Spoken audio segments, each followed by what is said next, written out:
Hey everyone, how's it going?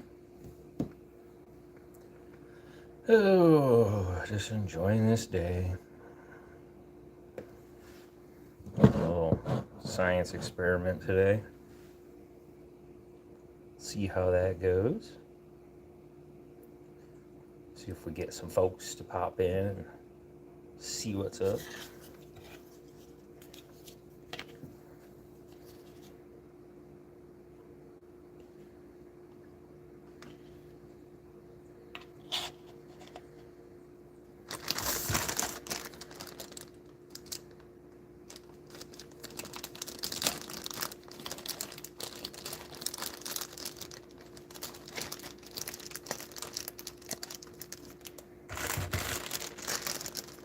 Hey, what's up, Bando?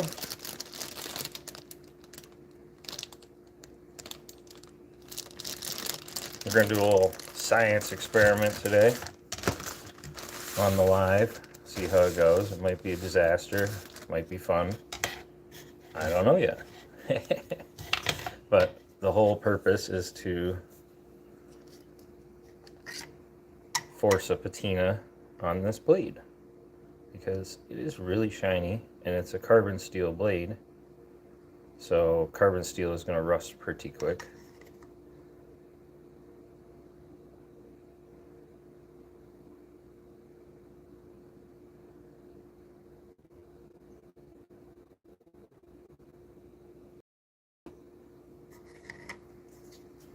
I have the mini, the Mora Eldoris is showing up today at some point, along with another Mora. So there'll be, this one's stainless steel, so you can't patina it. But I just wanted to show the difference between the stainless steel. This one's the 511, this one's the 543. This one's like a $10 knife, and this one's like a $12 knife. So a few more bucks, you get the stainless steel, which I think is always a good option, especially if you're going to have it out and about and in the weather, things like that. Trying to get the light right. The sun was just blasting through the window a while ago. I don't know if I open the curtain, if it'll, yeah, that gets a little too bright again. So we don't want that. But anyways, I'll show you them kind of side by side real quick. The difference with them. The stainless steel versus the carbon blade. Both a very good budget knife. They're starting to sell these ones at Walmart now. So you can actually come across the Moras in Walmarts, which is surprising, but trying to get the focus. The one on the left here is the carbon blade, and this one's the stainless steel blade. So very similar. But what I mentioned earlier is we're going to put a patina on this today. So I should get the vinegar and stuff going because we need to do that. We need to do some prep to the blade. Need to do a few other things. But another cool feature about these Moras in the cases is they're stackable. So they clip into each other there. And you can have a double stack. So if you're out hunting, you know, you're skinning a big game, something like that, you're really using the knife and putting it to work, you can have a secondary knife to finish up the job, to do, you know, the last finer parts, stuff like that. So I've heard that a lot of folks do that, or it's a good option, but I mean, they're clipped on there good. That thing isn't going anywhere. So that's a nice option as well right there. All right, and then to release it, trying to get the light to cooperate here. It is just being horrible. There's a little clip in here, and you just pull back on that. Oops. Not pulling the knife out. There we go. And it releases. There's also another feature that if you have a jean jacket or a jacket with like a button, kind of like a metal style button, this will latch right onto that as well, especially like a jean or denim jacket, and that'll latch right on the button, so you can keep it right on your chest, somewhere close, almost imitating wearing like a neck knife carry. So that's a really cool thing too, a feature they thought of. You know, if you are, you know, out hunting, doing something, you're working with a knife, you don't want to have to keep reaching around to your side, you know what I mean? That's going to become kind of cumbersome. So they thought of that, which is nice. I mean, they don't give you a lot of options with them, but alrighty. So this one is actually the robust. That one's about a $15.99, a $16 knife on Amazon at the moment. And this one has really good reviews from people that have done torture tests to them. It's a carbon steel blade, a little bit thicker of a blade in it. It's a nice solid one. And then this is the Champion with a rubber handle, and it's in military green. So that's a pretty neat one. But all right, let's get to prepping this blade. Paper towel here. So first thing you want to do is, I'm going to wash it real quick off to the side here, just so a little bit of mild soap and hot water, warm water, you know. You don't really have to do this, so I'm just going to do it as a little extra precaution to try to help get any oils. I was working on this. I sanded down or filed the back of the blade to make a nice 90-degree edge on it, so you can use it to strike a fire steel or a ferrocerium rod. So when they come, they're rounded. It even says that it's not compatible, but if you file it nice and flat and get a nice 90 on there, this thing will definitely grab and throw sparks afterwards. So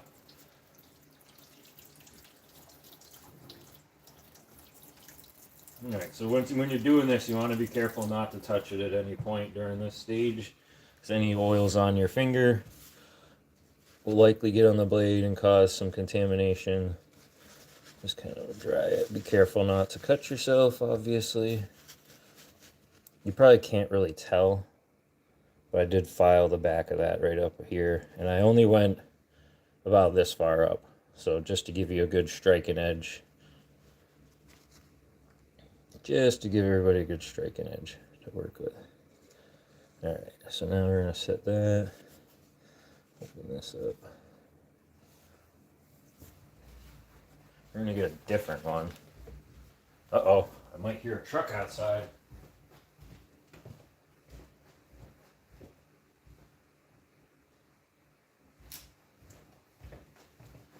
Thought it was the Amazon guy.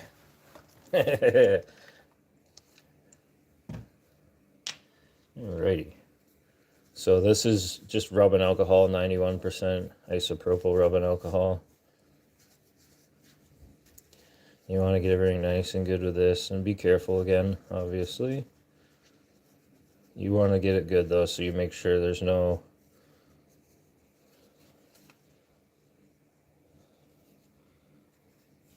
parts that you missed or anything. And then just let it air dry.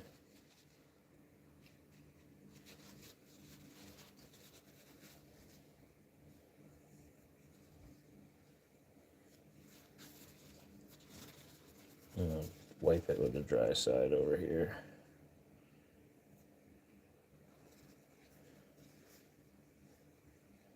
And the whole reason you force a patina on these is so it doesn't rust as easy. It's going to naturally do all that, but we're just speeding up the process here by exposing it to everything into like an acidic, like the vinegar. I just feel like there's a little streak there. I'm trying to get that out because I don't want it to affect the finish. Alright, so we got that. I'll set that right here. You know what, I'm going to grab one more. I had a feeling I might need a few paper towels, so I ripped a bunch off. Alright, I'll set that right there. Move this off to the side. Get our helper here. Helping hands. That's the channel, Not Too Dead. That's who you guys are watching here. In case there's some new people, let's cap up this alcohol, rubbing alcohol. Move that over here. And also while I get to the heating up part, stuff like that, and the warm liquids, I'll be wearing safety glasses. So everything's safe over here, pot holders, stuff like that. Be safe, be responsible, everybody. Be careful. All right. So we're going to need to get this down in there, and you don't want it touching. So I'm going to use our buddy here to help us suspend it. Grab my strong. I don't know if this is going to work. I may have to wrap another elastic around, as that's what I suspected. Actually, you know what? That's going to work really well. Pull that up so you guys can see. So it's suspended in there, not touching the sides or the bottom. That actually works really well with that guy. You could use pencils, you could use anything like that. You know, some Ranger bands if you have them. You know, whatever you got handy around. I actually think I'm going to throw one more elastic around there because I don't want any issues. There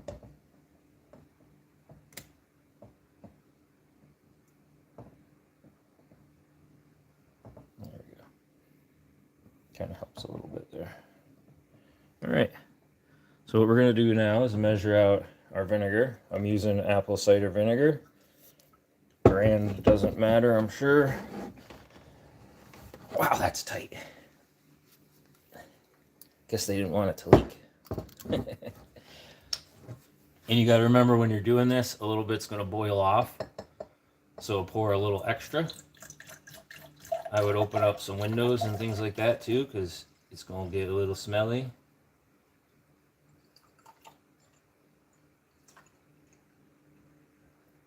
Alrighty, so we're going to go up just past that guard on the knife. About a 1/4 inch or so past the blade. Yeah, that should be plenty. And if not, I can always just top it off a little bit with this. So grab a paper towel, wipe that up. Had a little spill. Actually, I'm going to have to go crack another window real quick. You guys hang right with me. Hold on to that guy.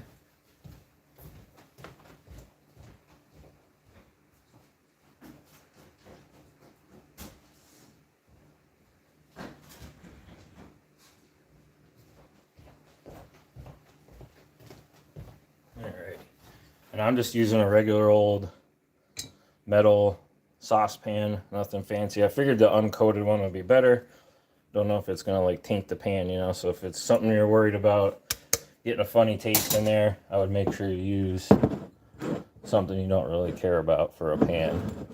Kind of keep that back there so everybody can see what we're doing, or kind of see. I mean, that's probably got everybody wondering what the heck we're gonna do with that. All right, so set this guy. Oops. I want to be careful not to mess that up. It probably was already starting to do a little bit of a reaction in there. Actually, it looks like it was, and it might not have been taken right there. Or I'm not sure. So we're going to set that there. Pour this in the pan. This is like chemistry over here. And you just kind of get this to a boil and then pull it right off, is my understanding. You don't need to get it too crazy. Doesn't need to be, you know, a rolling boil while it's in the cup here. So we're going to have a few minutes to kill while that's doing that. Shouldn't take too long, though, to get that going. There's not much in there. Let me put my safety glasses on so we're safe over here. Anybody have any questions? Anybody got some Moras, or has anybody ever done this with a Mora before? Forced a patina on there. You can see it was actually kind of already starting to do a little funkiness. Actually, I'm going to rinse that off real quick so it doesn't keep doing it, so it stops the reaction.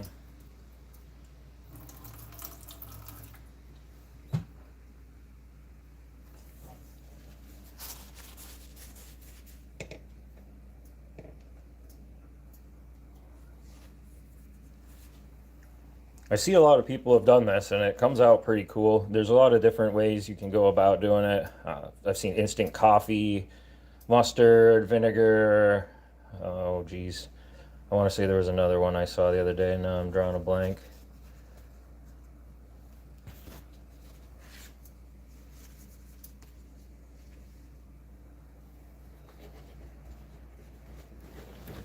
I'll get another part of a clean towel here and dab this corner off. I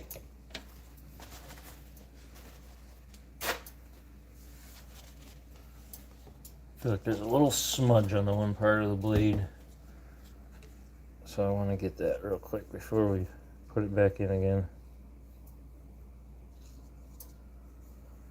And then you can do this multiple times and get it as dark as you would like to. You can go like a light gray, and then get, you know, real dark color on it, doing it 3-4 times.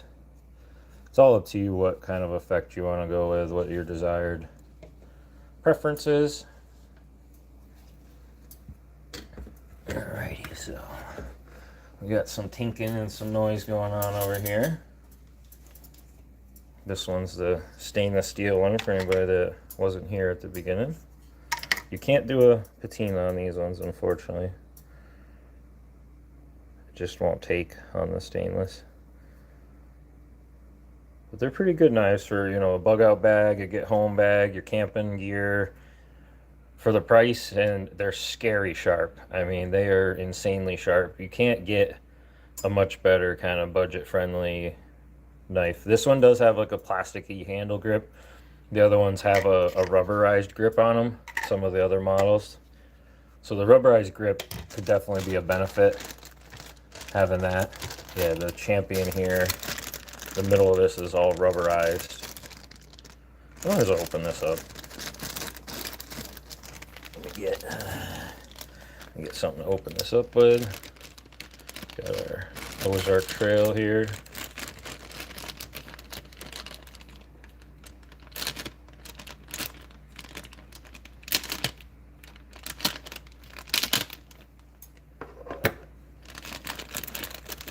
And this is how it comes from Amazon. Unfortunately, you don't get the nice box, anything like that like you get in the store if you buy direct from Mora. As far as I know, they ship it in a nice brown cardboard box. So just straight up, no wasted money on anything, you just get the product. All right,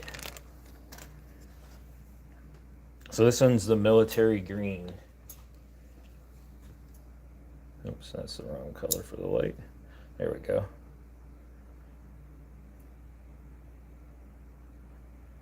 Nice looking one.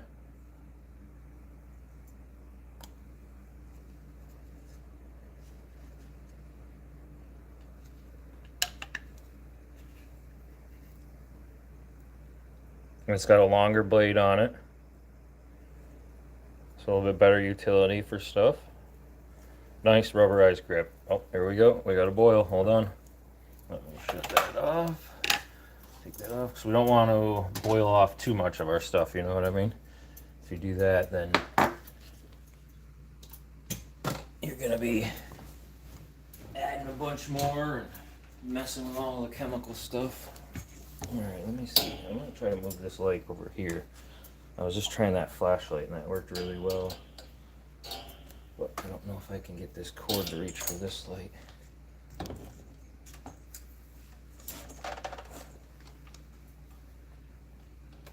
Originally I thought the sunlight was going to be a nice thing, but it became... Oh, that's much better. There we go. The sunlight became way too obnoxious. Oh, that's a lot better having that right over here. There we go.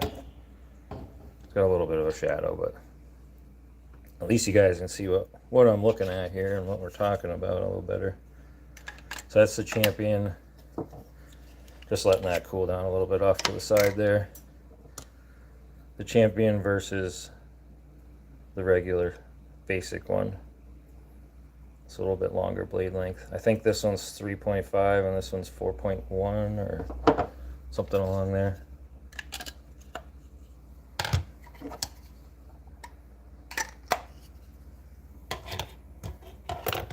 All right, let's get this going while this is still good and hot. So I'm gonna pour the vinegar in first.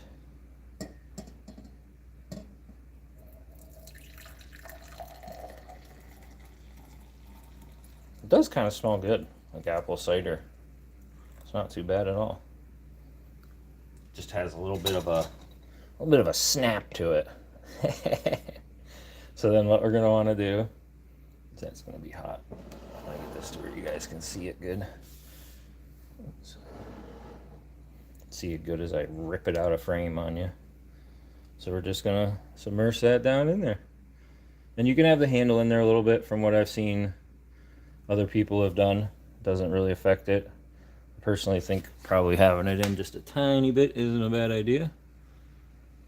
Alright, so now I have a different camera set up And this should work pretty good. Actually, you know what? Might do like the stew trick and try to put you guys in a roll of tape and sit you right down there. And this one might work. Let me try this first before I get...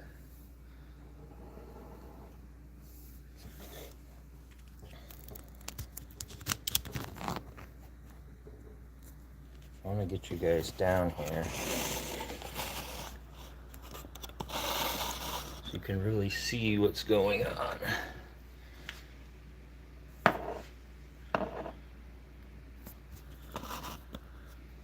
So it'll start to bubble like that, and they'll form up, and it'll make a reaction. Actually, I need to set a timer real quick. Can I prop this up on? There we go.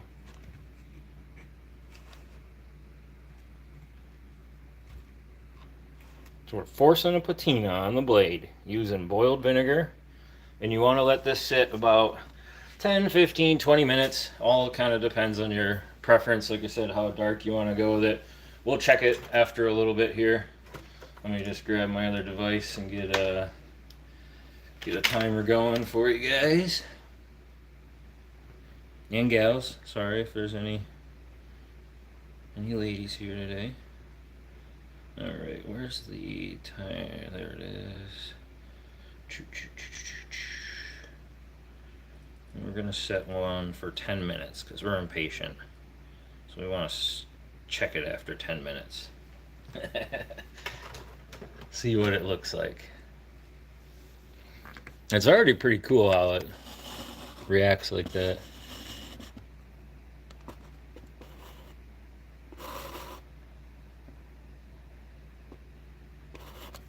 I think I can get this light a little brighter even. Oh yeah, look at that. Boom. That's pretty neat.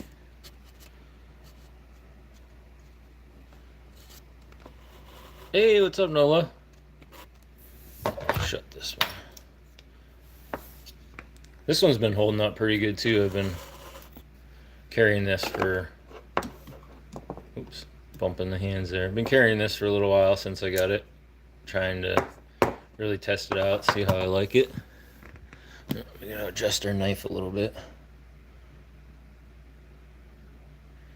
Turn this around.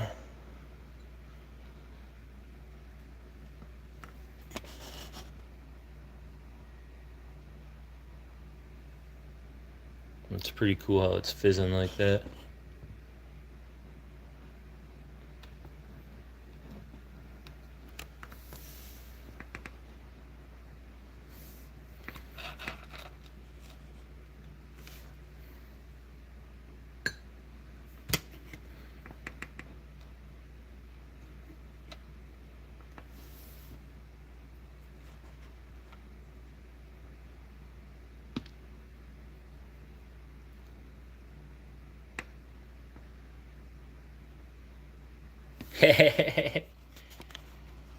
That's funny, Noah.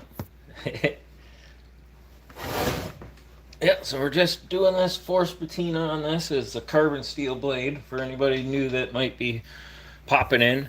And carbon steel, when exposed to the elements, oils, weather, salts, it's particularly water and moisture, it's going to get rusted very fast. Like literally in a matter of minutes. Like I've seen a blade get crazy messed up real fast. Or you forget it in the sheath, you're out doing stuff, you know, in the river, out at the lake, messing around and forget that that's in there and it's all wet. Whew.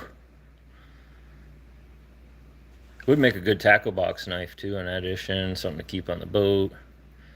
I mean, for the price, you really can't go too wrong. And the fact that you can scoop them up at Walmart. I've seen the bright full orange one there, and I've seen I think it's the black one. So it's an all orange handle with a black sheath, very similar to this one. But the whole handle's orange. Trying to show you guys stuff, but bumping our bumping our science experiment here. Don't want to ruin that.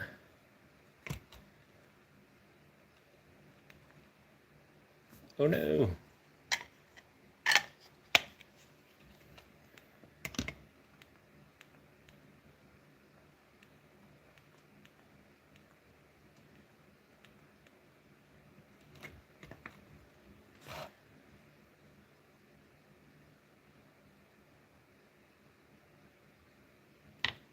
Looks really cool. Take it off the stand for a second and get you guys in there real close.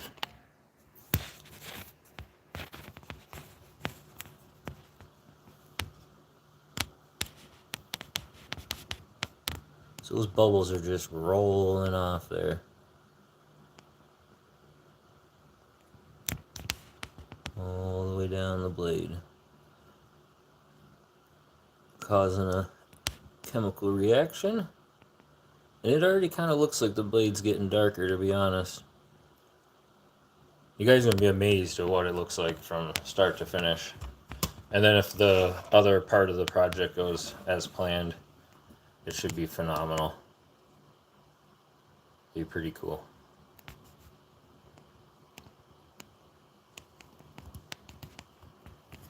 Yep. And then eventually, I'm going to be doing a bunch of stuff to these sheaths, wrapping paracord around them, around here, different stuff. I'll probably put some tape on the bottom with some fish hooks and things like that taped onto this, so you could peel that off, maybe a sewing needle, some things like that, then wrap the paracord around it, make a nice grip on there too, and give you, like I said, gives you a nice grip when you're opening a knife, and then gives you other stuff to utilize in an emergency or for repair. I most likely, when I do that too, will be using, because I really like this, at least on one of the knives, probably the military one, because it matches the green one back there, the Texas Bushcraft Firecraft cord. And this comes with extra strands in it, which is really cool. You have a waxed cotton tinder, PE fishing line, and then a waxed thread in there as well. So you get some extra cordage in there to use for survival stuff, things like that. So I think there's 7 strands total, if I'm not mistaken, in this. That's a wicked cool paracord. I like that one. I've made a ridgeline out of this already for my bag to set up the tarp and stuff like that. Oh geez, the wind's knocking all my stickers down. So I set up like a 25-foot ridge line. This was 100 feet, so I've cut a little bit off there. So that way there I've got a ridge line pre-set up with some little loops on it. Oops. And I'm able to string that up pretty quick and get the poncho looped over it and everything. Helps to have some of that stuff pre-done. Especially if you're talking about a quick setup, gotta hide, gotta keep yourself from being exposed. Yeah, already it looks like a big difference. I know you guys can't tell, but like this is really shiny, and that one there already. Let's see how many minutes it's been. Let me look at the timer.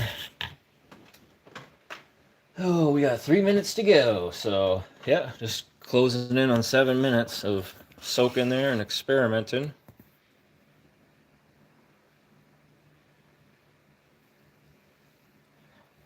Yeah, it's crazy with these carbon steel ones. I filed the back off a little bit too. This one might have the no, this one's rounded too. So what you have to do if you want to use it for a fire striker is sand this back part down or file it down, whatever you have. If you got a sanding belt, a grinder, I use just a regular old hand file. Probably could have used a wider one, like a 1-inch file would really work nice for doing that. All right, let's rotate this around.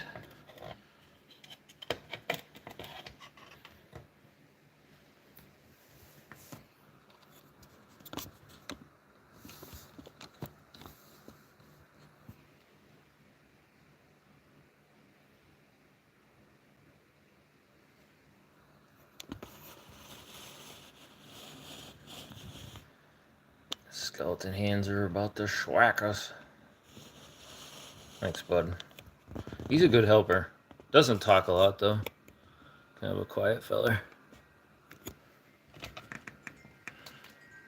Ooh, man, that wind is getting crazy. I want to have the window open. Keeps knocking over my Frosty back here. And our Hilger's leather. Good old random Jim, Hilger's leather. If you guys like leather stuff, things like that, handcrafted, handmade, go check out Random Jim's channel, Hilger's Leather. The guy is an artist when it comes to stuff like this, making belt cases, everything else. Wicked cool channel. I should put a link in the description afterwards. I definitely will do if you come back and after this video is uploaded. But he made this leather holster right here, for instance, for the Shackleman, for our handcuff club. And this thing is absolutely beautiful. Just stunning, handmade, nice, unique item. His stamp on there and the keychain. And all dyed and airbrushed, hand stitched. I've seen the video where he was making this. You know, he's sending me pictures as he's doing it. You can pull your handcuffs out. The inside's got that nice design and pattern. So like I said, if you're into that, he's got some cool belts he's made, other stuff, cool masks. I mean, it's a wicked cool setup.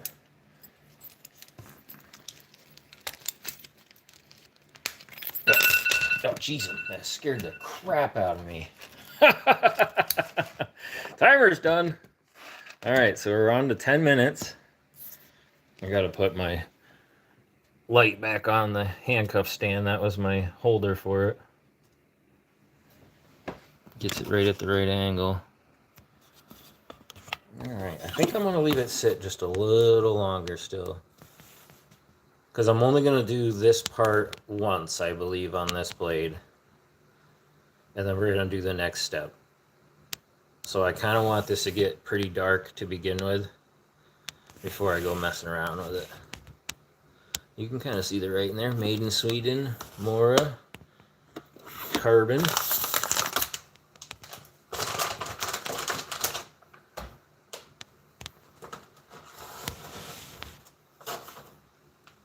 Try not to shake it too much. Probably driving you guys crazy. Kitchen's gonna smell funny today. I was gonna do this outside with the camp stove and everything like that, but the wind is just unbelievable. I was like, yeah, that ain't gonna happen. Light would have been blowing out every 2 seconds on the propane grill. I thought that'd be fun though, and also wouldn't stink the house up, but that's all right. It just kind of smells like I said, like a weird apple cider vinegar.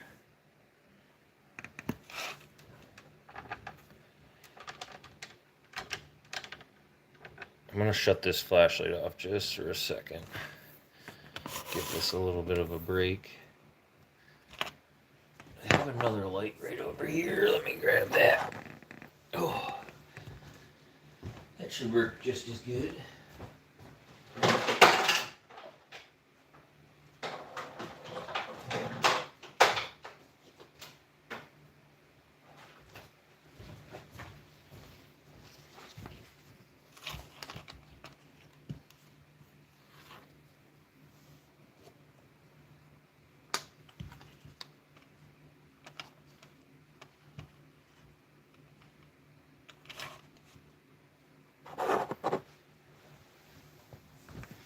So it's still bubbling good, so it's still reacting, still doing its thing.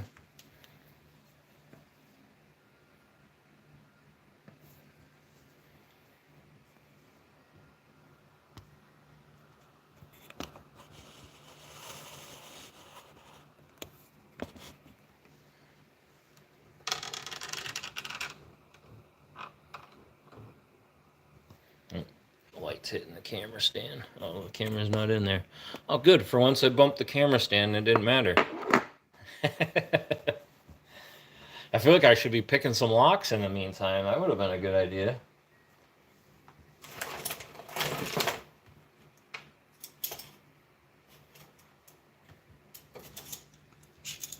You got some handcuffs kicking around. Always pick handcuffs.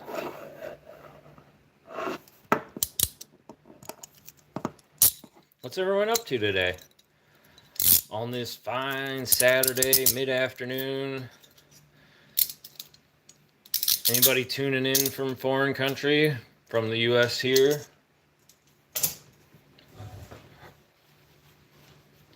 Anybody got some fun plans? Any new knives you got in recently? Anything neat like that? Always like to hear cool stuff.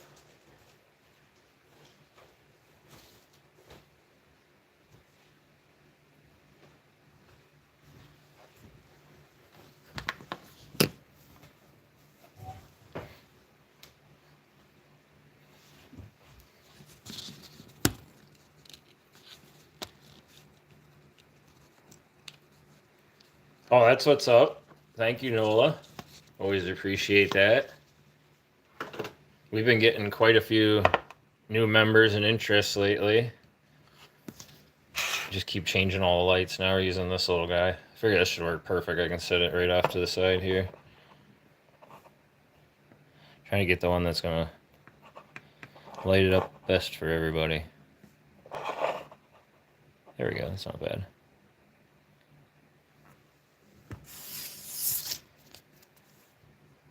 Dun dun dun dun.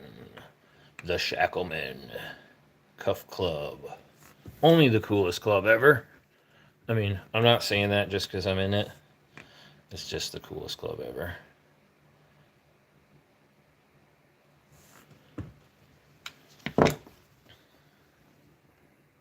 Since we got Nola in the house, we'll show the logo that Nola made.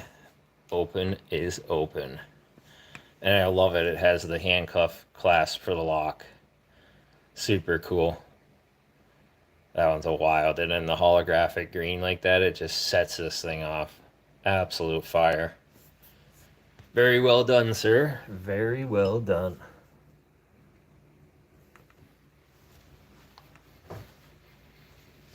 Alright, so I should have set another timer. Shoot. I looked at it and it said, I think, 35 minutes. So we've been rolling another 3 minutes after, so about 13 minutes. Looks like maybe I gotta bump this down just a smidgen. There we go.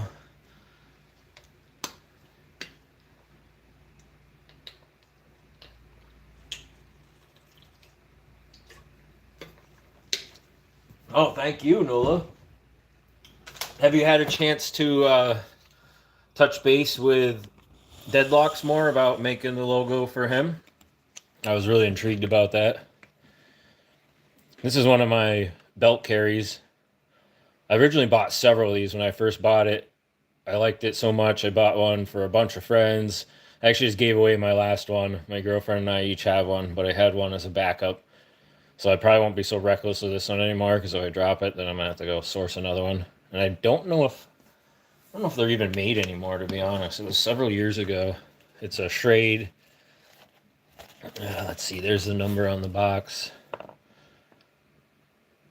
I should look it up and see. I think at one time I remember seeing these like being like on a blowout sale for like $12.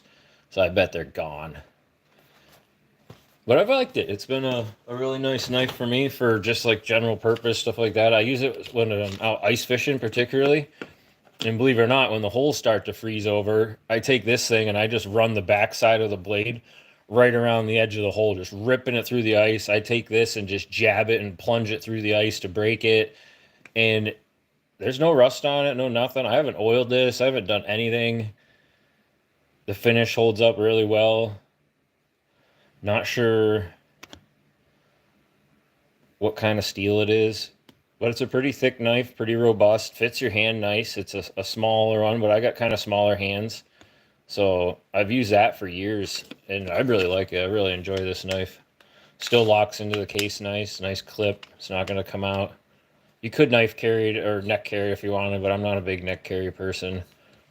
I like the slip-on loop like that, or or thread through loop. There, I know it's not coming off my belt. And you could configure that, change it up so you could Ranger carry or Scout carry this sideways.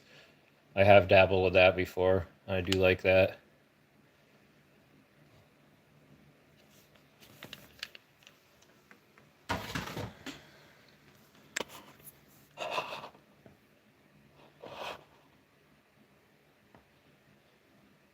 Oh, I wonder.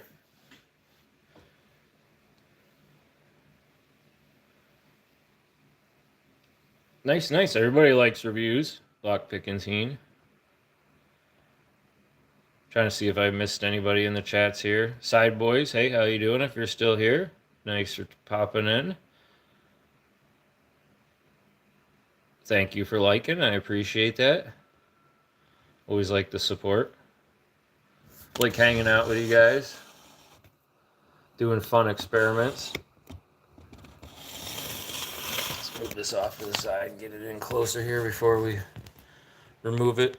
We're going on closer to 20 minutes now, which was kind of what I wanted to. It's still reacting very well, though. You can see by all the bubbles and everything. It's kind of mesmerizing sitting here and looking at this. I wonder if I could lean the camera right on against it. Oh, yeah, there we go. Should have just did that all along.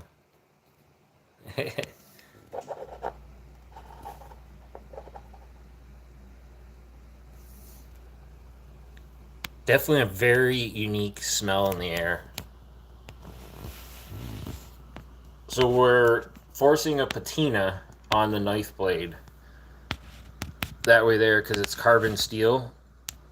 So any exposure to oils, anything foreign material, it comes with a little bit of coating or like protective stuff on it. But as soon as that's gone and you utilize this, you get it wet, it's gonna rust instantly and like crazy too. So once you do this and you get a patina on there, you're basically more or less causing like a thin layer of rust or a thin layer of, you know, corrosion, whatever you want to call it, onto the blade. So you're speeding up, you know, years and years of use and abuse where you'd be using this and then cleaning it up, oil in it, and it would get that natural patina on it eventually.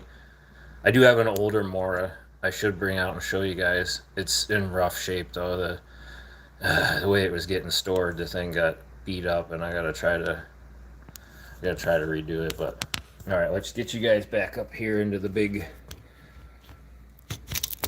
stand.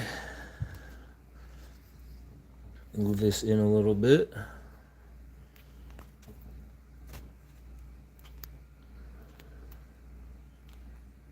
All right. Now comes the moment of truth. Did it work? Dun dun dun dun.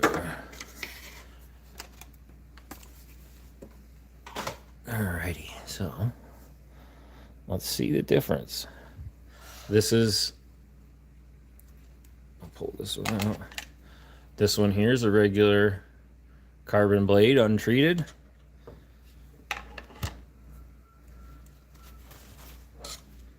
And then now here we have, this is cold enough now I can handle it.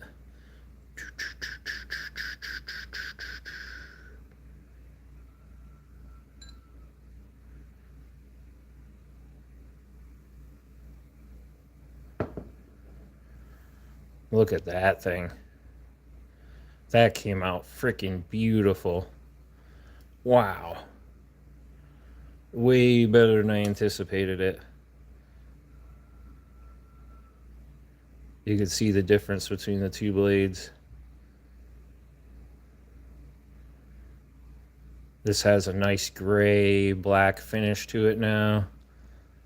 Wow, that worked really, really, really well. Let me rinse this off. I'll be right back.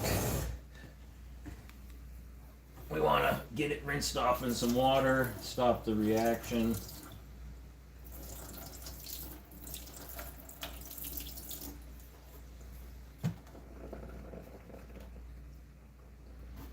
Yeah, I'm really amazed at how well that came out, Nola. That blows my mind. And some of the don't know if you want to call it like anodization, will come off. This is that rag I had some of the rubbing alcohol on before. So just kind of wiping it, getting that off, getting it to stop doing what it was doing.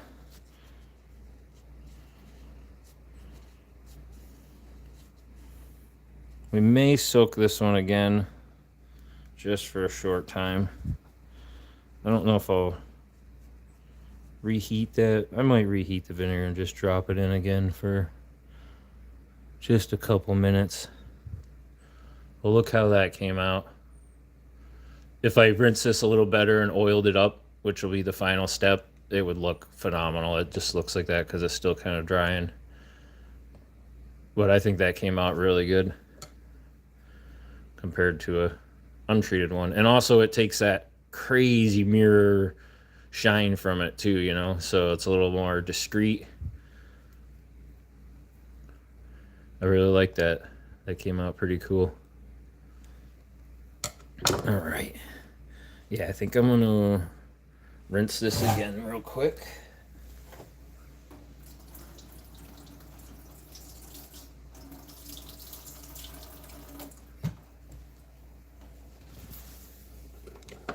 And then I'm gonna grab another part of a clean towel. We're gonna throw this vinegar back in here real quick. Just give it a little quick stoke. Heat that back up.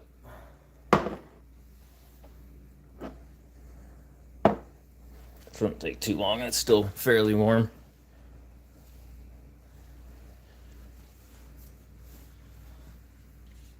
Yeah, that is crazy. Night and day difference.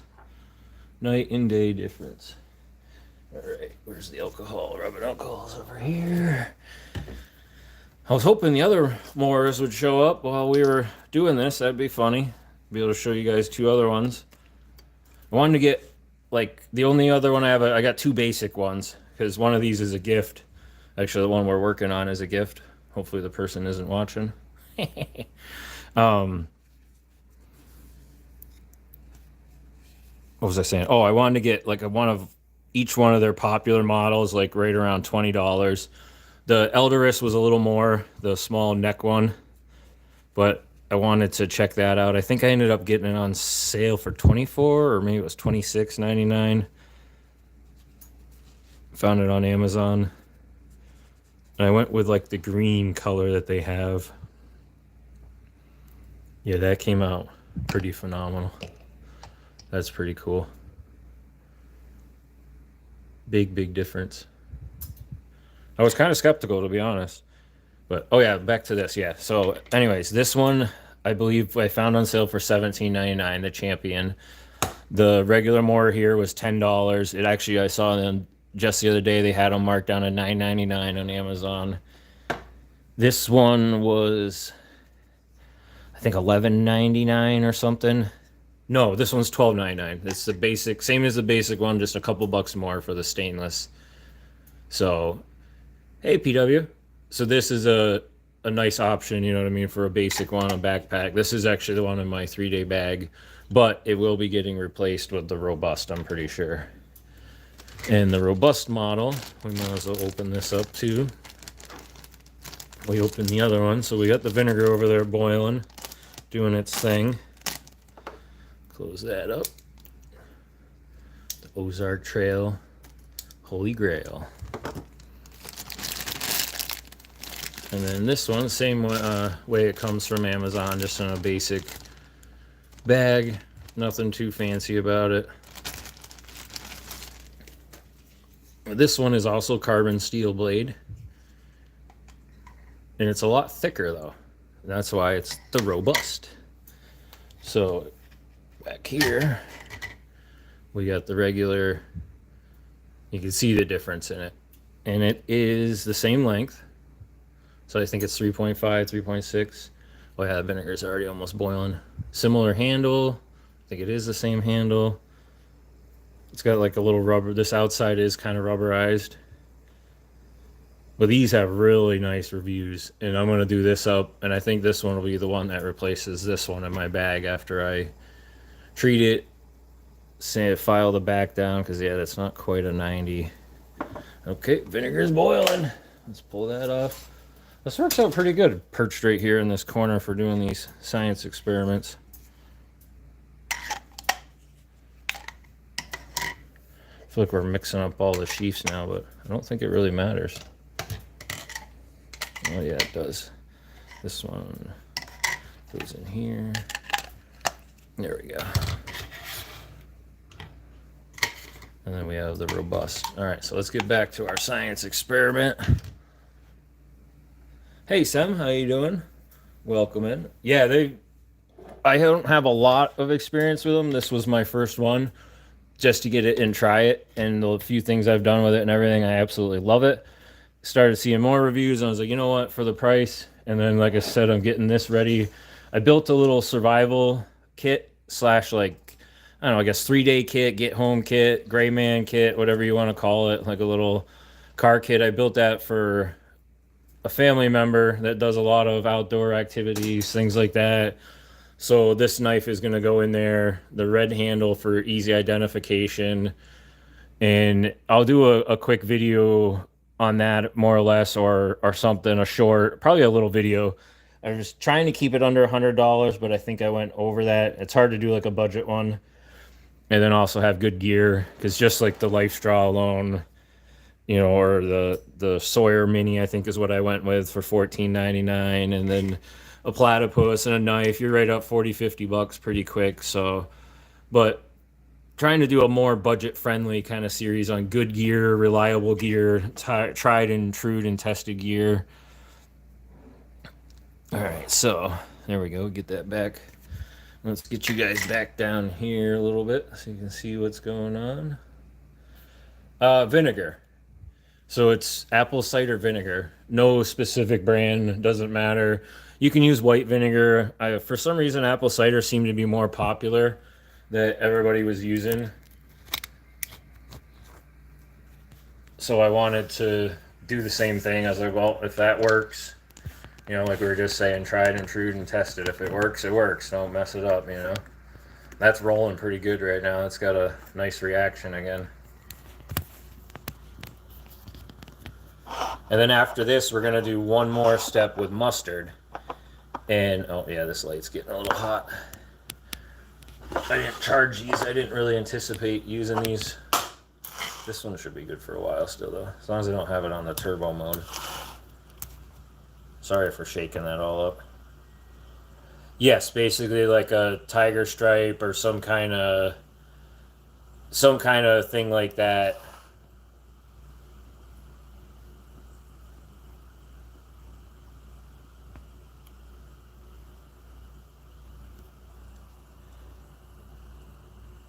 Oh, nice. Won that at a shooting competition. That's what's up. Hey, Stu, what's up, buddy? We're doing a science experiment, not too dead style. We're putting and forcing a patina on this knife blade. Let me grab the other stand real quick. Actually, I should try to put you guys in the vise one. That would work too.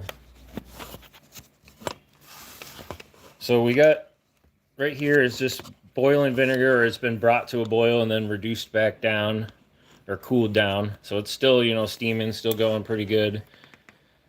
And you put a carbon steel blade in there to cause a chemical reaction on it, and it puts a nice finish and patina. This one is how it looks normally, really shiny, really bright. Now I'll be doing this one eventually too. This one's the first one I wanted to give an experiment on. Also the cheapest knife out of all of them, and I mean they're only like a couple bucks apart. Every one of these here is under $20, or at least I was able to find every one of these for under $20 on Amazon currently. As of just literally yesterday, I was looking, I think. So, and then I had these two just show up yesterday. This one was 17, which is normally, I think they're normally 22 bucks for the Champion, and the Robust for 15 bucks. I couldn't believe some of the reviews. I saw guys doing damage tests with these, and they're driving and hammering them into logs and then grabbing them and pulling on it. One guy even hammered one into a tree and then stood on it like a peg stand. I mean, I wouldn't recommend doing that. If a good break, that could be very dangerous and you come falling down on it.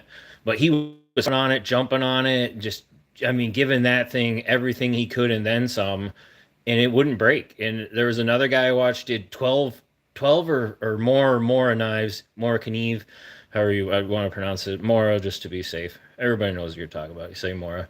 But out of all the ones he tested, even the more like the more expensive ones, the ones geared more for bushcraft, stuff like that, they didn't hold up at all. And after he did this, he was able to bend this blade back and forth. And that really impressed me. It didn't snap, didn't snap. Well, then he took it up against like a 3-inch steel post that was in the ground, and he just wung that thing at it, taking his hand and swinging it as hard as he could, smashing it into that post, trying to break it. He sped it up. He must have did that hundreds of times. Finally, it hit and broke the blade in half. I was like, unbelievable for a $15 knife that it held up to all that kind of abuse and torture. And so, like I said, I think, and once I realized that, I started finding out a lot of other people say the same thing. This thing is a nice, solid Mora knife. You can't go wrong with the robust.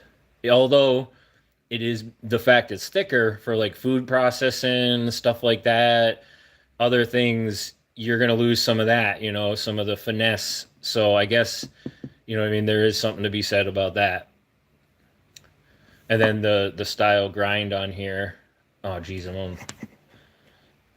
the Scandi grind that they put on these works really well for a lot of stuff. I was gonna say don't go blank now on me. Don't go blank now, not too dead. But they have some other knives with like a 2-part grind, and that's where I wish the Eldorus was here so I could show you guys that. It has like a 2-part grind, like a multi Scandi grind to it, so it's pretty neat. This one's the stainless steel, and then the Champion. The Champion's nice, and it's got a little bit longer length to it. Hey, what's up, Iron? I'm not sure if I said hi. Welcome, howdy. I think you've been here a while. I believe I saw some names or your name pop up before. I just forgot.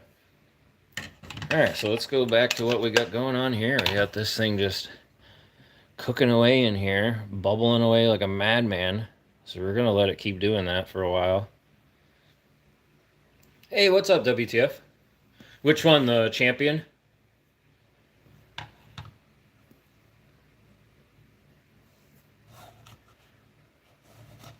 They have one other basic one coming that's the black with the desert tan in the center tile. So I thought that would be a cool one to do. I'm going to do like a black and tan, black and brown theme on it. I was able to find, I cheated a little bit. I bought a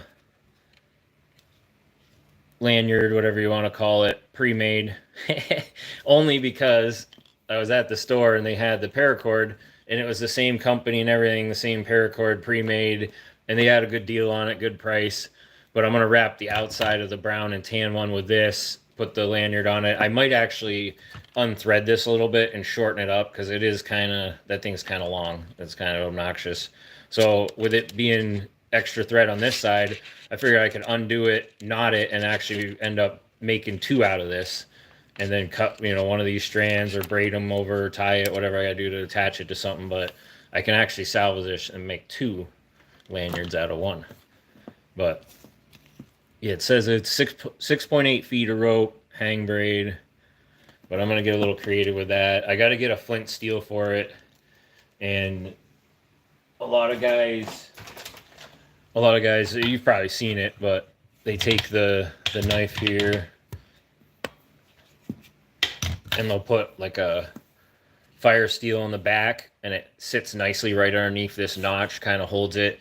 You just take a piece of plastic from like a Coke bottle, something like that, plastic bottle, whatever, roll it up around the fire steel, tape it, get it nice and snug, and you use that on here. You can glue it. I've seen people use like 3D printer pens to attach them, and then, or just Gorilla Tape it, but you can do that kind of a thing. But the thing is, all my ferro rods don't have handles on them. They're just like 3/8 or 1/2 inch rods that are like 6 inches. They're just monsters with a hole drilled in, and you can just tie on a lanyard like that. So I guess I could do that with a pull on it, but I would think I'm just going to buy a new one for this, probably a 3/8 short little 4-inch fire steel and attach it to the side of the knife. Like I was mentioning earlier, to take some Gorilla Tape or duct tape, whatever you got, and lay it out, cut it kind of the size of this, set it out, and then put some fishing hooks on it, some sewing needles, some random little things like that on there, and then tape it to the sheath, and then you wrap over top of that with your paracord.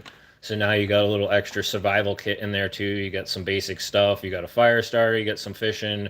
Oh, the line. You can wrap up and make like a little coil of line and tape that under too, or even put that on the back. So you could have a bigger coil of fishing line or a couple coils if you wanted. Have that taped on. Seen some pretty cool, neat tips and tricks and hacks that you can do with them. That's for sure. Drill a hole on the bottom here.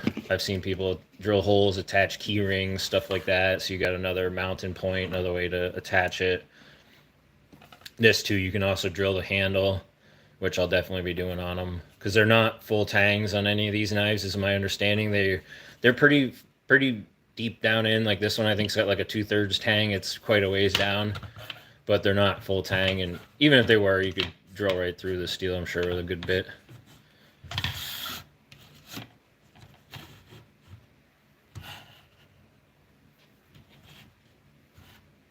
Any questions? Anybody? I mean, that's rolling. Look at that. Wow. That's bubbling good. I wonder how dark it's going to get now. Hopefully, I mean, it shouldn't be too bad. Either way, it's a learning experiment process. Next time I'll know. I didn't quite expect it to take this long, but then again, you can't rush perfection, you know? Oh, I should be charging this other light. Hold on one second.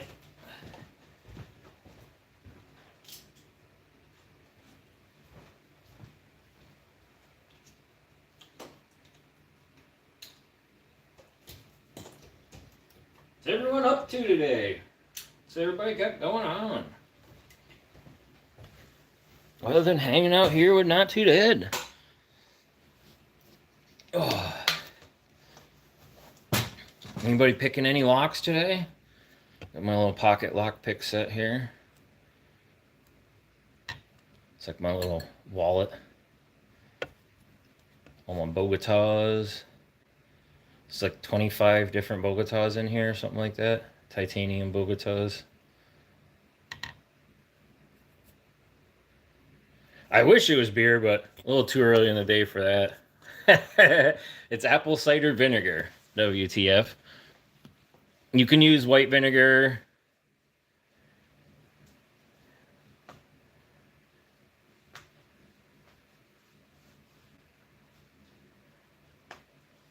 I have no idea what that is, but I wish you luck with that, Darren. I wish you luck.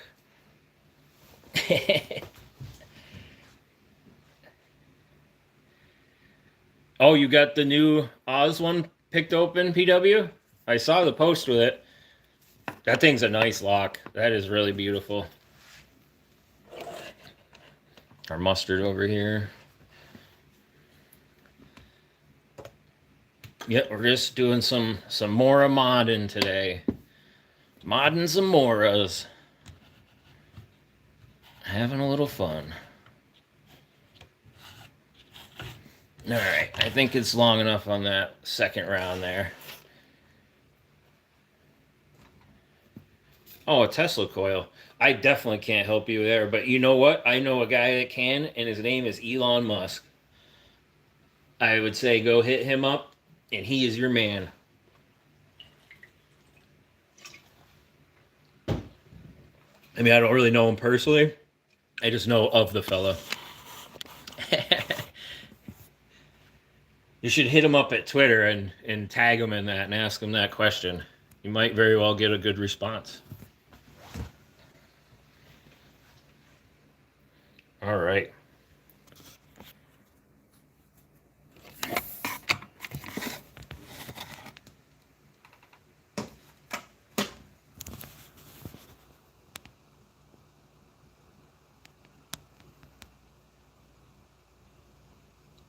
Oh, yeah. So I always wonder that on used locks and older ones I have. if the pins are sticking and getting messed up. Man, it's still got quite a reaction going. That's pretty cool. Whoosh, whoosh. Oh, that's wild. Little waves like that.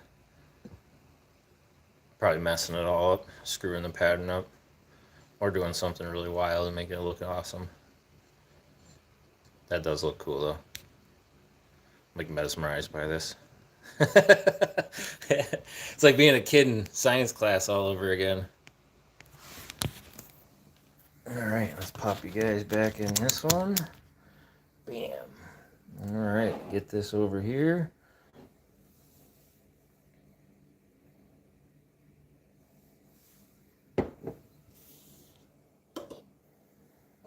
Roll this light over a little bit.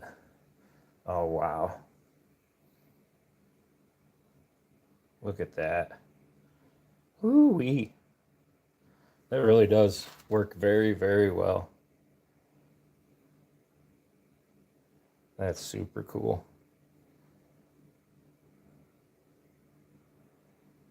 Mora knife, made in Sweden, carbon steel. Let me go rinse this real quick, stop that reaction.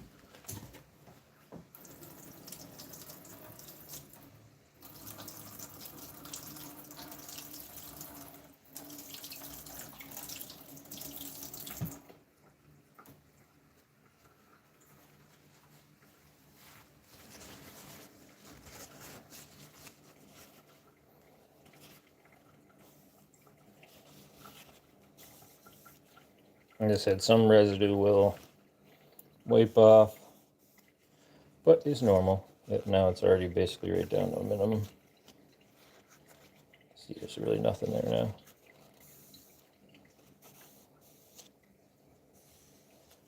Oh, that did come out really well. Very pleased with it. Super cool.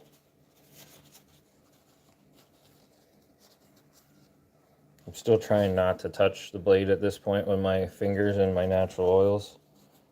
I do not want to get anything like that on there. I am going to wipe it with the alcohol once though before this next step. Yeah, look at that.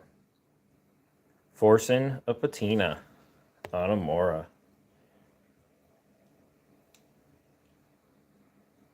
Yeah, if you guys like this, definitely make sure you drop a like. Let the algorithm know. Let them know. All right. Let's, yeah, we all do the same thing. That's why we got to remind each other.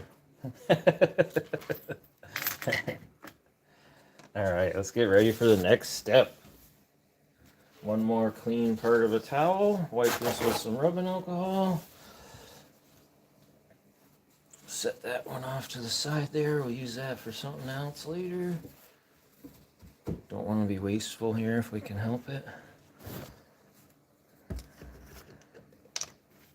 just going to let my little buddy keep holding on to that. He's doing a great job. My little helper here. I got to give him a name. I can't call him still kicking.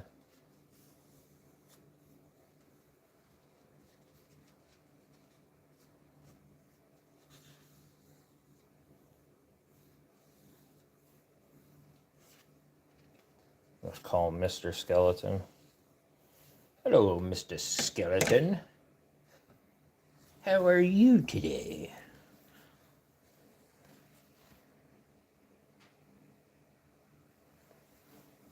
So by rinsing it, it got the vinegar off there, or removed the vinegar from the blade, so it stopped the chemical reaction where the acid was etching or eating into the metal.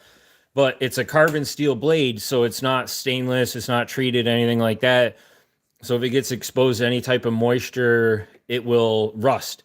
So by using the vinegar, you're forcing a patina on it, which would naturally happen, and causing this finish on it, like a thin layer, more or less. So you've already caused a reaction or something to happen to the blade. So it helps prevent the rust from growing on there or forming. You know, I'm not a super scientist, but that's my understanding of all of it. rather than oiling it and doing stuff like that, especially where I filed the top of this flat to add a good striking edge, a 90-degree edge, especially then, because now I removed any factory. Oh, geez, I just touched it. I removed any factory skelly. I like that.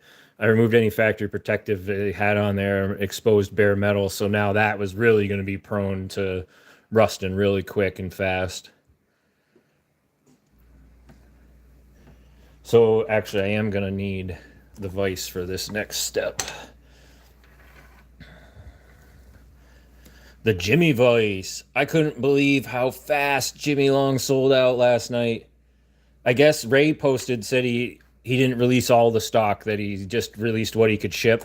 So that probably makes sense, and that there's going to be more stuff available this week, which is smart in his behalf, because, yeah, how do you pack hundreds and hundreds or thousands of packages? I mean, I grabbed some, though. I had to get the new drop. All right, so actually, the assistant can stay for this first half here, but after that, he's gonna have to go. All right, so we got just regular old yellow mustard. No particular brand or anything. I've heard every brand is different, though. Some people dilute the mustard a little bit first with a little bit of vinegar. The biggest thing is you just want to make sure that the mustard you're using has vinegar in it. So just check the ingredients, because you need a little bit of vinegar for this to work. And we're just going to take this and we're just going to draw on it with this little guy. Make kind of a cool pattern, squiggle. You can do whatever you want, lines, dots, blotches. I'm going to do kind of like a weird squiggly, bad signature kind of thing.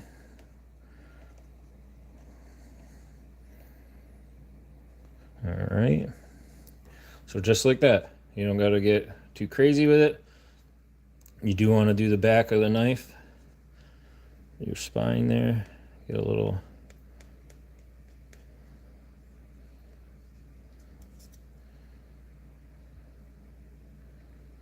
And actually, I was thinking there is one other thing I wanted to do while this, or one other kind of style.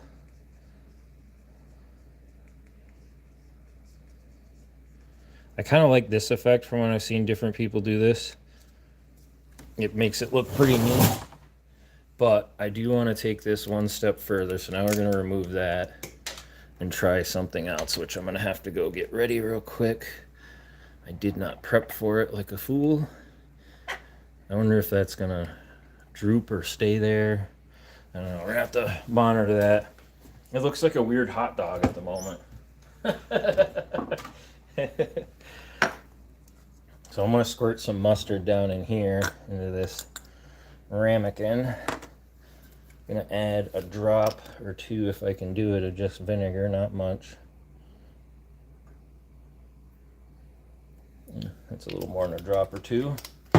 That might be what we need for this to work.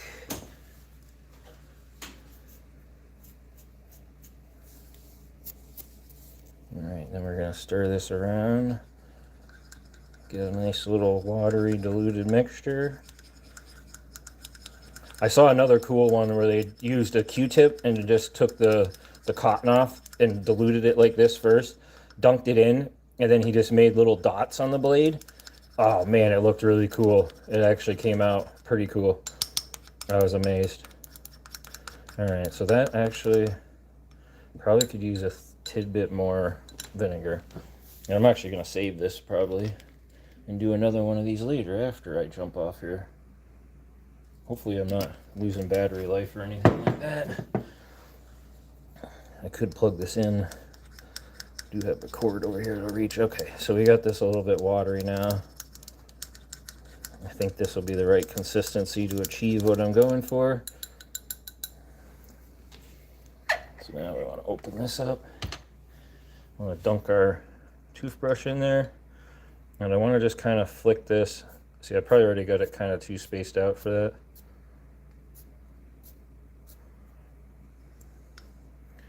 I'm just trying to get a little extra speckle in between everything.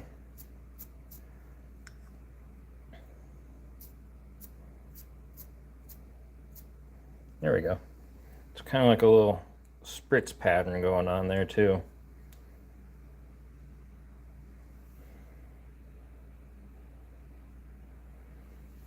All right. So now I gotta set a timer. You want to let that sit about 15 minutes. And anywhere it's going to cause a different reaction and pattern of, you know, the areas that are covered, areas that aren't. I probably shouldn't have touched that. That was stupid. Well, we'll see what happens now. Hey, it says I got $10. Says he won't bite it. Yeah, that would be a bad snack right there. That would not be fun.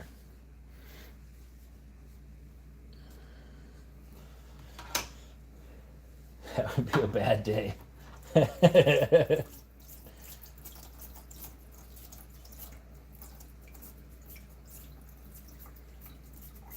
Yeah, so this should look pretty neat when it's all done. We'll wipe that off, we'll oil up the blade, and that'll be the final process.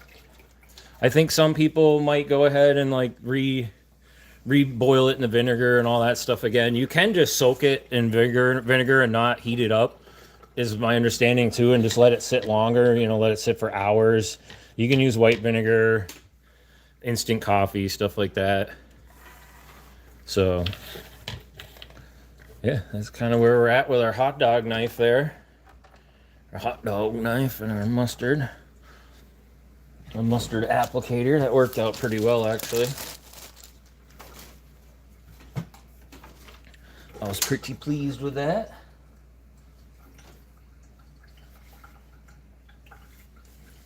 Anybody on here ever try this out before? Ever? Yeah, it was something I had to read about for days, PW, to figure everything out first before I wanted to go ahead and give it a good try.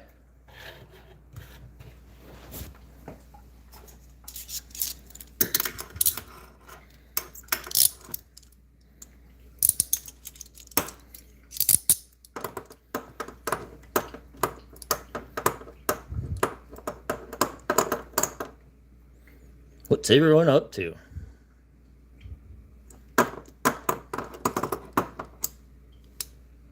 Hey, how'd that happen?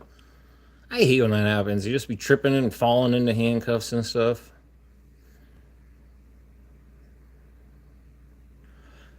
Yeah, WTF. That's why I figured this would be a good one to try on, you know, a $10 knife. Not gonna cry if it doesn't come out bad. Or if it comes out bad, you know what I mean? Or however it comes out. Oh yeah, we're getting some cuffs now. Cuff action. They've been hiding back here. Gave Jim a little shout out earlier. Random Jim with our Shackleman holsters.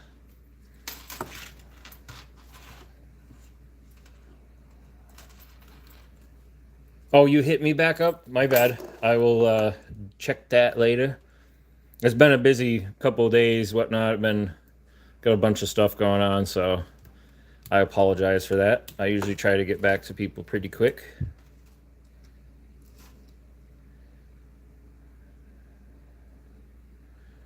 Oh yeah, definitely. I'll be around to watch a live, PW. I see that, Stu. Do they use the black models like you got, or do they use the chrome or stainless? You know what I mean? Not that it matters. I was just curious if you got like the exact ones. I mean, knowing you, you probably got the exact ones just to get them going.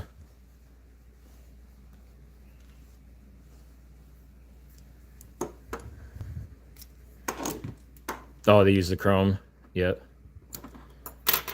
I tell you what, that tension wrench one the other day with the other ones, that was pretty fun. I was able to do it with an unmodified one, but man, I tell you.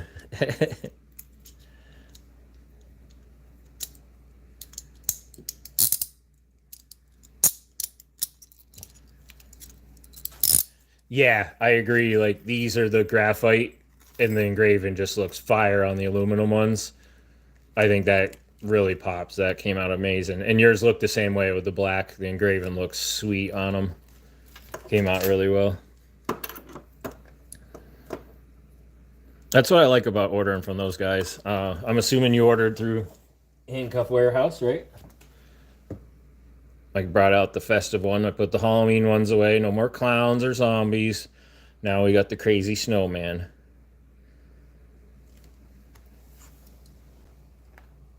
Yeah, but anybody that's wondering too or whatnot, that's the other place that we order a lot of our cuffs from is Handcuff Warehouse. And then also Southern Specialties has some great ones to get you going. That's where we recommend going to get your basic Peerless.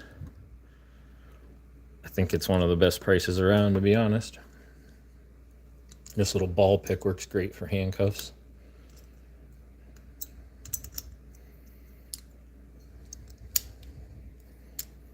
It's like, yeah, do I? I'll show them you're lying.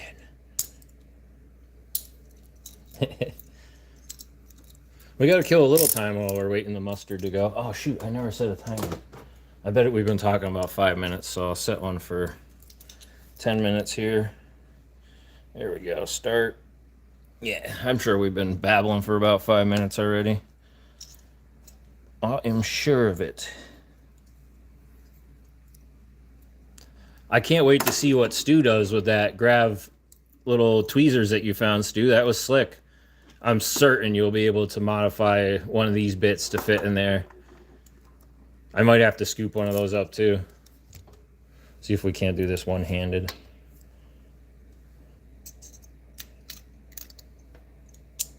Ha! Bam!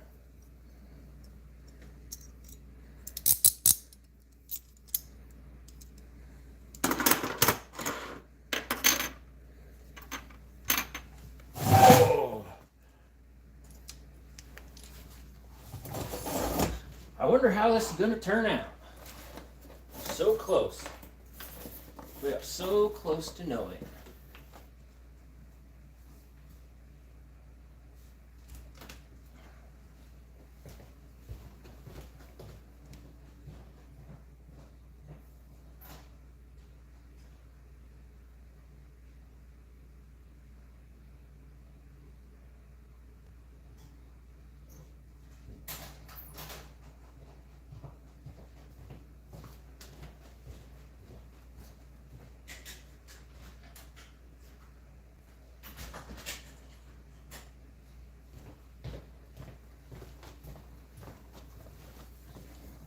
Trying to time this right before everybody pops back home too.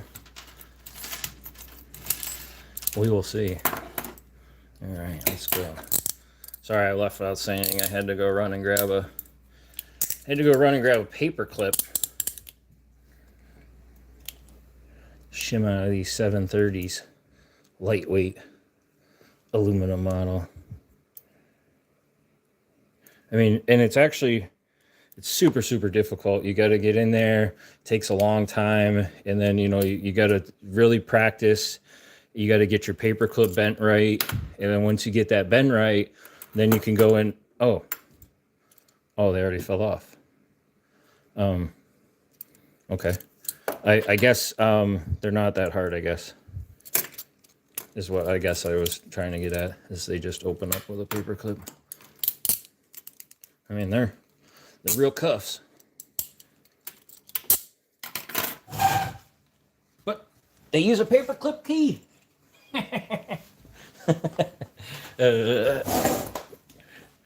Ridiculous with it around here.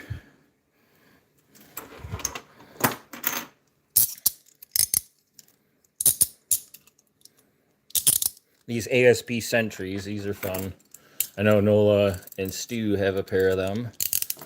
And then we'll throw the Peerless 730s on too. We'll do the double cuff.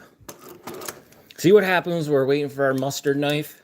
We end up falling into handcuffs. This is wild, guys. Man, I don't know how I'm going to get out of these.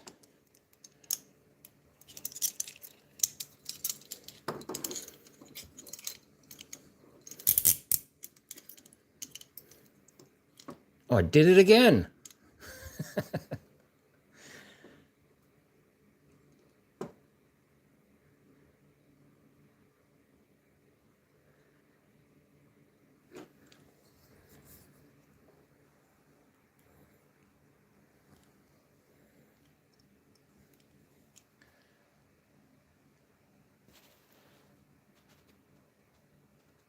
Go Bag GoPro gotcha. ASP so. Yeah, right. Ballad of the Mustard Knife.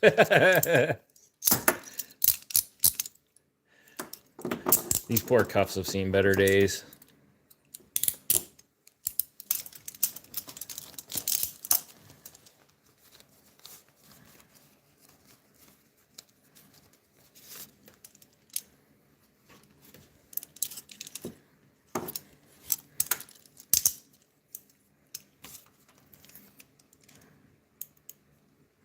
Mama said there'd be days like this with the mustard knife ballard. All right, so we're gonna try the infamous bribing our way out of handcuffs. Regular old Bill, just old George Washington. I like to do the airplane approach. There's many different ways you can do it, but start by folding a little V there. Then you make like a, I don't know if you want to call it an airplane, a W, a V, origami style. But we're definitely going to see if we can bribe our way out of these. Because bribing your way out of handcuffs, that's the best way to do it. And especially with $1. I mean, the heck, you don't want to spend a lot of money if you're doing a bribe, right? By the way, we're forcing a patina on the knife, so while it waits, we're just, we're goofing around over here, folks. We got a little bit longer, probably about 6 minutes or so.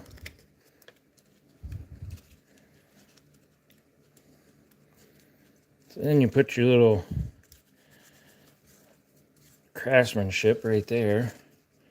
Work it down inside. Oh, this has got a little, okay, there we go, a little bend on the back. And you just talk to those handcuffs and you say, come on, man, let me out. And they're like, all right, dude, I'll let you out. And they shim you out.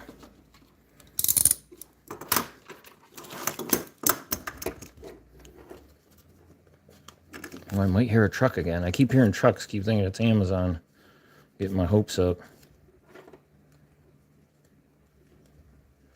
See if I can demonstrate that on these ones. These ones, I don't know if it's possible to do it on. So they might have way too tight a tolerance. Especially since this isn't a real nice crisp bill. Oh, hold on. I don't want to push the pawn yet. I want to keep working the money in there first. Oh yeah, it's starting to wrinkle over on that side.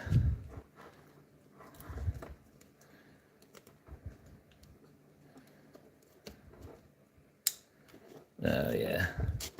We got a wrinkler. We got a wrinkler. Let me just try this the other way with a single fold.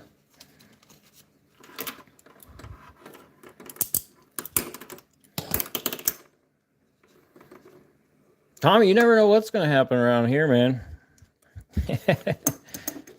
Yeah, so these got a pretty tight tolerance, but I mean, these, obviously I'm not wearing them, so this is easier to do when you're not wearing them, but it's starting to engage there. And if I get that to work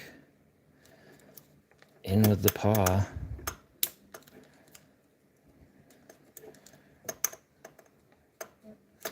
oh yeah. So we've got it in far enough. This should, yeah, that should release. And there we go. Now, the question is, did we tear the dollar? But that did work. You can force it in. And no, just a little tear. Not bad. So yeah, these ones aren't in very far. You just have to get in a little bit. I had it in way past it. I thought I felt it release before that and it was pushing in, but so I'll try that again with just a single fold. Now that I know you don't really have to go in as far as the other models here that I was just using. So yeah, it's already starting to hit the front of those. We're gonna have to use another part of the bill. That part's getting too messed up. It definitely helps if you have a nice crisp bill, but I wasn't gonna do this with a 20. That was the only other bill I had in my wallet.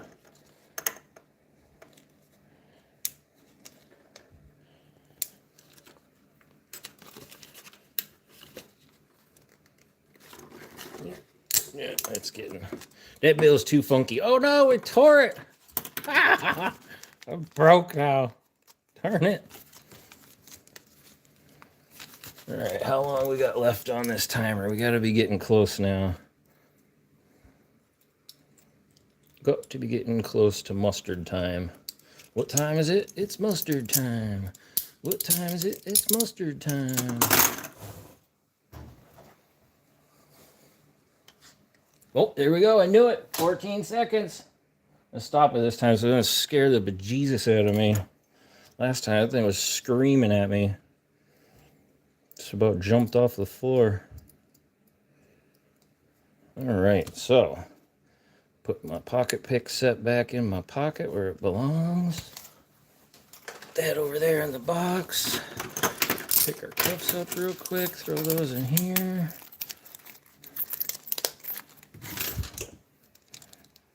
Helper back over here. There's a sheath for that one. Get these cuffs out of here.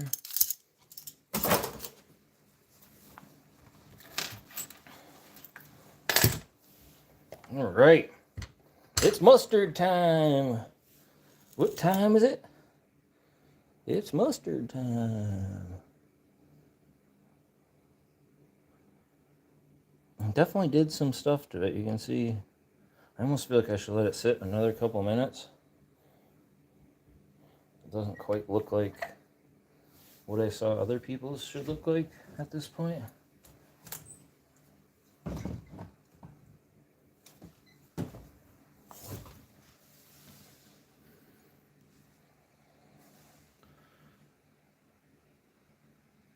Should look pretty cool though when it's all done.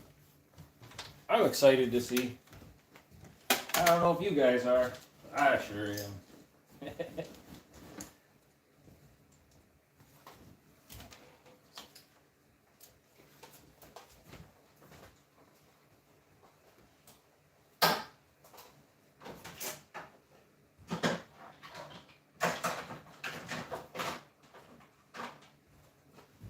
Alright, just doing a little picking up real quick while you guys watch the mustard for me.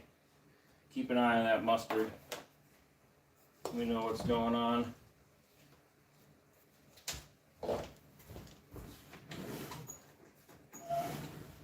Trying to get a little bit of stuff picked up before everybody gets back here. I gotta put that vinegar in something and save it. That's still good vinegar to be used for knives at least. I would not use it for your cooking, that's for sure. Alrighty. So the moment of truth. I guess we just go for it. See what it looks like. Right? What do you guys think? Did it work? Yes? No? Maybe so?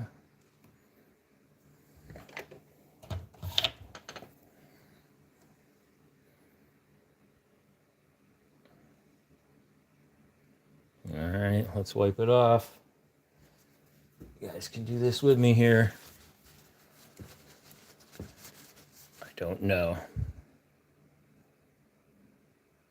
It looks like it did some stuff. I don't know. We're going to wipe it and see. We're just going to go for it. Hopefully I left it on long enough. Oh yeah, it's a subtle effect. I definitely should have left it sit a little longer. Shoot. But you guys can see that. Look how sweet that came out. So I'm going to wipe this off. I think I should have left it for probably about 20 minutes because it was so dark under there to begin with.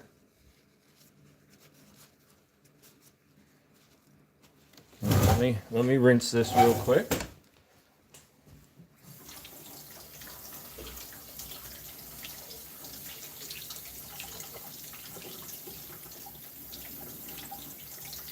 Gotta get all that mustard off there.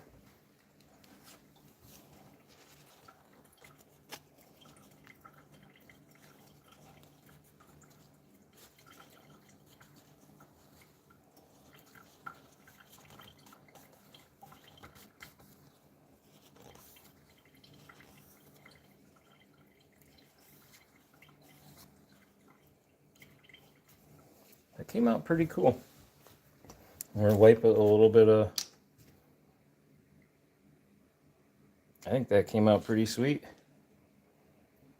Wipe that with a little bit of rubbing alcohol, and then we're going to oil it.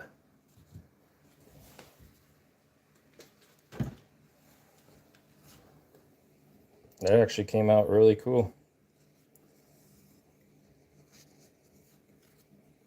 I was a little skeptical at first, but now that it's sitting, that looks really sweet. It almost looks like a Damascus finish. It's too funny. But that looks really cool.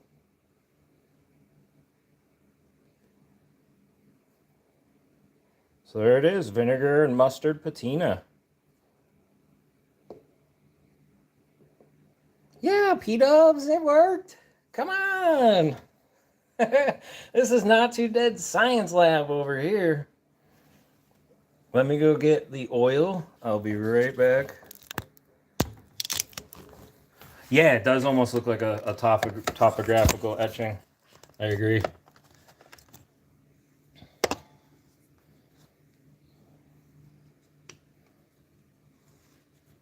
Let you guys admire that for a second while I run and grab the oil. It's just in the back room. Be right back.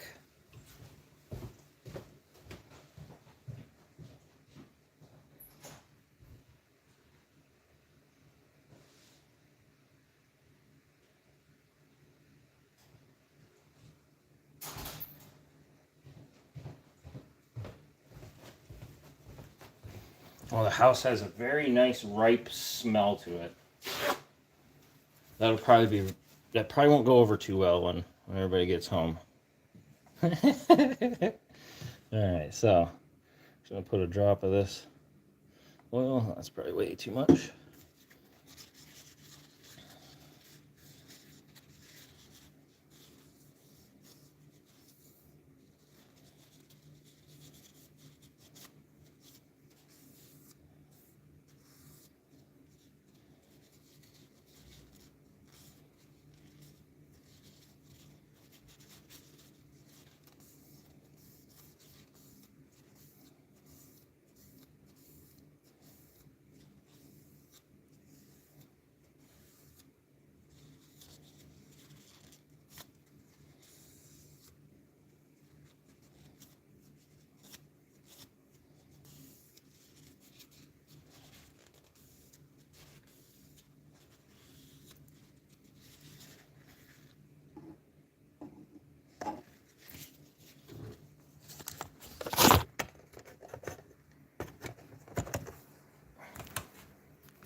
Get you guys back in here.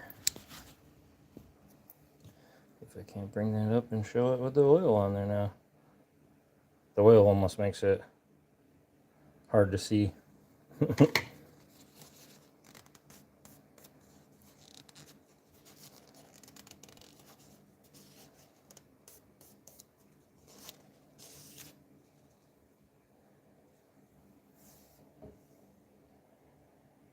Oh, so there it is. I'll show you guys what one looks like with no patina. So this was how it started. This one's a different model, but a little bit longer. And you see the difference there. A lot darker. Got a nice protective finish on there. Cool pattern, cool design. I think I'll do this again with the mustard and let it sit a good 20 minutes, but maybe I'll just do the speckles over it or some dots, something like that. Clean up that oil off there, and then I'll do it again with the vinegar. Or not the vinegar, the mustard, I mean. All right. Well, there it is. I hope you guys have enjoyed it. Hope helped you, learn a little something for your knife, and hope protect it, keep it safe longer. Keep a nice edge on it. If you haven't, go support the channel, drop a like, subscribe. I really appreciate it if you enjoy the content. Keep an eye out for more stuff like this. And also lockpicking, handcuffs, anything like that. You never know what you're going to find. You might even see Panda over there from time to time. So, yeah, I think it turned out pretty cool. I'm glad. It worked out nice. It's nice to have you guys on here with me, hanging out for this Saturday afternoon or Mora knives. If you want some more of this, drop a like. Drop a like for Mora.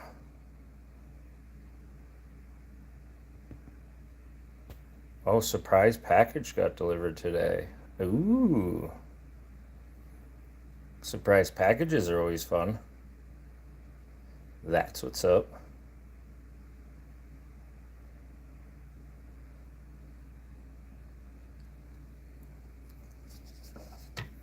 That's how it turned out. The mustard forced patina with vinegar. I think it looks beautiful compared to how it originally looked.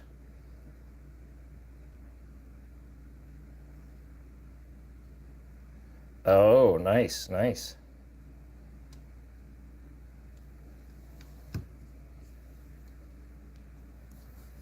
That's what's up. Heck yeah, Nola. You'll have to shoot me some pictures.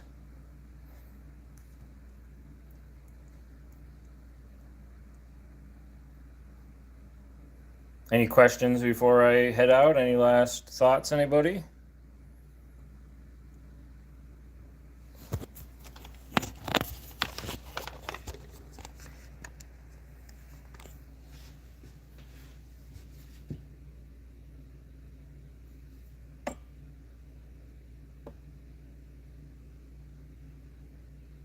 I almost wish I didn't oil it. The oil makes the pattern harder to see now.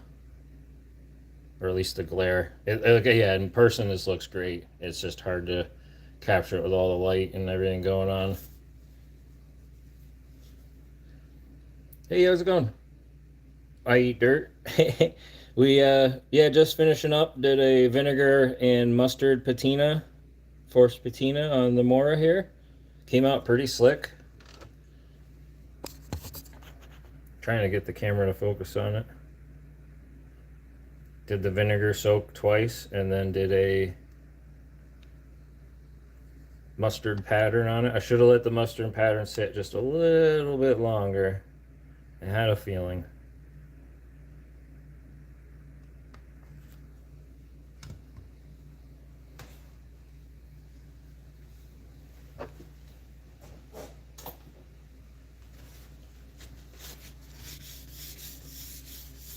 Yeah, these Moras are nice. Got the Champion model here.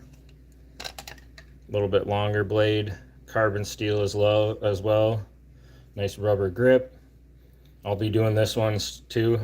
I'll probably try to do a short little video and show them all after I do different patterns and styles. This one's a stainless steel blade, so you can't force a patina on it or it won't take. And then we have the Robust, and this is in carbon steel blade, so that will be getting the same thing. I have a different style pattern I'm going to try on this one, but I already know what I have in mind for that. Yeah, if you like this kind of stuff, keep an eye on us. I Eat Dirt, we do lives and things like that all the time. My buddy Bando Picks, has been getting into knives and doing like basically a daily live. I think every day this week he's gone live. He did a knife giveaway last night for hitting 200 subs. He's over 300 now, I think, or working towards 300. So he's a great channel to check out. And like I said, yeah, we do lock sports stuff, picking handcuffs. We Shackleman Cuff Club. So Stu's in the Cuff Club here in the chats, and also Nola is, and there may be some other WTF. We were talking about getting him in and getting him some cuffs, getting started with things. So yeah, we do that kind of stuff too. But Bando was one of the first. Actually, Bando was the first person to pop on today. He was my first viewer and first person to comment. Dropped a like, I'm assuming too. But yeah, Bando's basically kind of transitioned from lock sport more into knives. So he's a great channel if you like this kind of stuff too as well. Go check him out. He's doing cool unboxings, reviews, and knives all the time.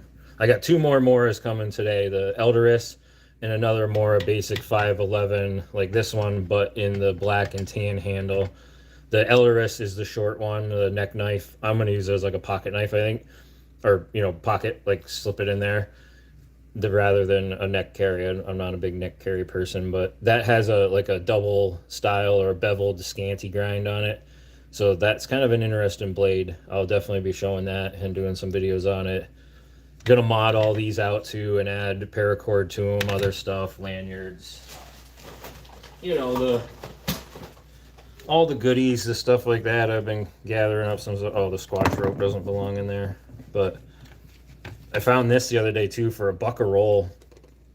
Couldn't pass that up. Reflective guy line. And it's got nice reflectiveness to it, 25 feet. So I'm probably going to add this to this one. I might wrap it underneath and then wrap regular paracord over top. Maybe use like the yellow, or I'll get some orange. I have orange in the back, I think. But with the reflective, I thought it'd be nice for like a water style emergency rescue kind of signaling knife, things like that. If you got to tie off stuff, you want to be able to see it, so the reflective is nice. But for, like I said, I couldn't pass it up for $1 a roll. I'll probably end up go buying more because I'm crazy like that. Oh, thanks PW for putting that link in there. That's what's up. Yeah, definitely go check out Bando if you guys like knife stuff. He's got some nice high-end knives. I got some Spydercos and stuff myself. Some other knives kicking around.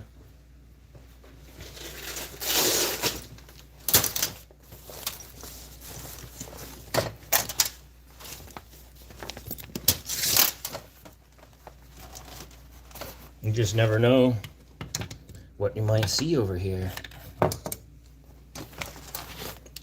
If you can tell my favorite brand, you might be able to tell. I have another one kicking around too, an orange rescue one. Oh no! I knew that was gonna happen. Son of a gun. I should have picked up the vinegar sooner. It's all hitting the fan now, folks. It's all hitting the fan now.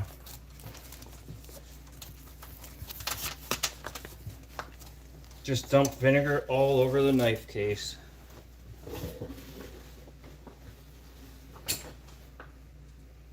Oh no. Oh no, that's a tragedy. That thing's gonna stink. I'm gonna have to take that outside and spray it with the hose. Oh no. Oh, we got vinegar knives. No.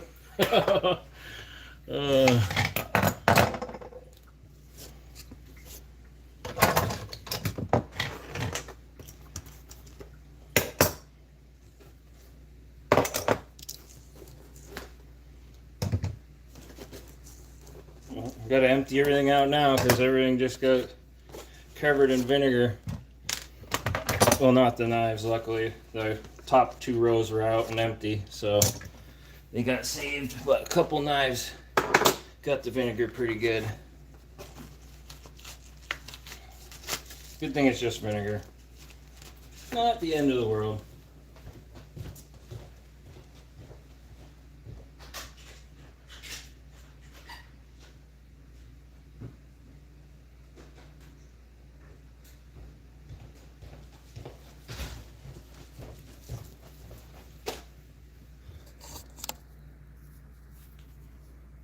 Oh, I like Bokers. I used to have a couple different ones. I used to have their little urban, like, kind of survival, the short one. And then I had the Boker. It's like a magnetic case fixed blade. I forget the name of it. But, all right, well, I got to boogie off here now. Now I got a mess. I got to clean all this up. Thanks, everyone. I really do appreciate it for popping in, the support. You guys all have a great day. Again, that's how our project turned out. Bam. Later on.